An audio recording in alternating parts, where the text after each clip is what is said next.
प्रथम आपल्याला हे जे पातळ पोहे आहेत ते चाळणीने अशा प्रकारे चाळून घ्यायचे आहेत, म्हणजे यामधील एक्स्ट्रा जो कचरा आहे तो वगैरे निघून जाईल. आपल्याला हे जे चाळलेले पोहे आहेत ते भाजून घ्यायचे आहेत आणि भाजताना यामध्ये थोडंसं मीठ टाकायचं आणि छान असे भाजून घ्यायचे. गॅसची फ्लेम मंद ठेवायची, म्हणजे पोहे जे आहेत आकसत नाही आणि छान असे कुरकुरीत होतात. पोहे छान असे भाजून घेतलेले आहेत मी, छान असे क्रिस्पी झालेले आहेत.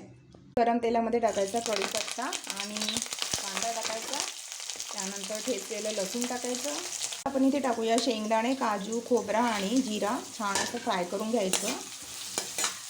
आपण इथे टाकूया तिखट, मीठ आणि हळद. मीठ थोडं कमी टाकायचं, कारण पोहे भाजताना आपण टाकले होतं. पोहे टाकायचे आणि छान मिक्स करायचं. वरून थोडे मुरमुरे टाकायचे आणि छान मिक्स करायचं. नंतर टाकायचे थोडीशी किशमिश, बारीक शेव टाकायचे आणि छान मिक्स करायचं. तयार झालेला आहे आणि किती क्रिस्पी झालेला आहे हे बघा. सबस्क्राईब करा Marathi kitchen with Manisha. Like